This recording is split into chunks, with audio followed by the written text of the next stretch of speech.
বাজারে এখন চারিদিকেই পাকা চাল কুমড়া দেখা যায়। আর এই পাকা চাল কুমড়া দিয়ে মোরব্বা তৈরি করা খুবই সহজ একটি রেসিপি। এই চাল কুমড়াটি যদিও আমি বাজার থেকে কিনে আনিনি, আমি এটি নোয়াপাড়ায় ছোটদার গাছের চাল কুমড়া বাসায় ছিল, আমি নিয়ে এসেছি। প্রথমে চাল কুমড়া এভাবে টুকরো করে কেটে নেবেন। আপনারা আপনাদের পছন্দ মতো সাইজে কাটতে পারেন। আমি একটু বড় বড় টুকরো করে কেটে নিয়েছি। বিচিগুলো ফেলে দিবেন। দিয়ে এভাবে কাঁটা চামচ দিয়ে পুরো চাল কুমড়োটার মধ্যে এভাবে একটু চিড়ে নেবেন। তাহলে মোরব্বা করার সময় খুব সুন্দর করে চিনি রসটা এখানে ঢুকে যাবে। এবার একটি বলের মধ্যে বেশ কিছুটা জল নিয়ে দিয়ে দিব 2 চা চামচ পরিমাণ চুন, এটি খাওয়ার চুন, দিয়ে খুব ভালো করে মিশিয়ে নেব। মেশানো হয়ে গেলে আমাদের চিড়ে রাখা সবগুলো চাল কুমড়ার টুকরা এই চুনের জলের মধ্যে ভিজিয়ে রাখবো 5 থেকে 6 ঘন্টা। তারপর ভেজানো 5-6 ঘন্টা পরে ভেজানো থেকে উঠিয়ে কয়েকবার করে ভালো করে ধুয়ে উঠিয়ে নেব। এবার একটি কড়াইতে বেশ কিছুটা জল গরম করে ধুয়ে রাখা চাল কুমড়াগুলো দিয়ে 3 থেকে 4 মিনিট খুব বেশি আঁচে, মানে পুরোপুরি বলক ওঠা জলের মধ্যে 5 থেকে 6 মিনিট আমরা সেদ্ধ করে উঠিয়ে নেব।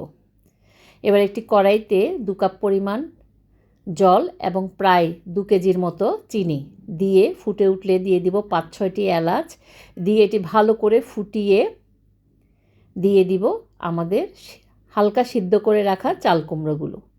চাল কুমড়া দিয়ে এবার এই চিনির জলটার সাথেই সিদ্ধ করব, চিনির জলটা পুরোপুরি টেনে যাওয়া পর্যন্ত। একটা পর্যায়ে দেখা যাবে চিনির জলটাও কমে আসবে এবং চাল কুমড়াগুলো খুব স্বচ্ছ দেখা যাবে।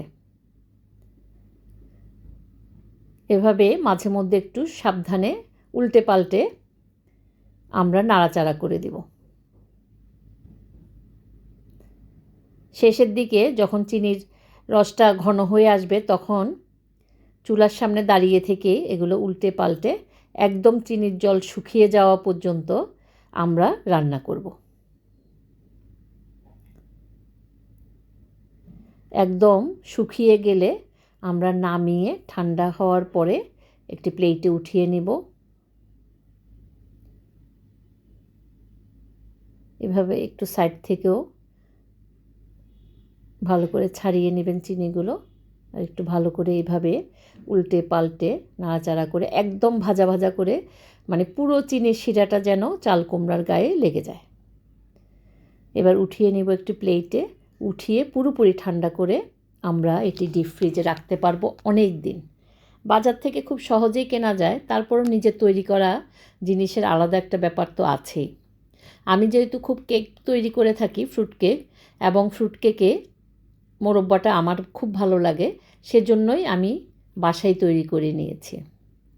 বাজারেরগুলোতে প্রচুর পরিমাণে চিনিটা লাগানো থাকে, আমার খুব একটা ভালো লাগে না।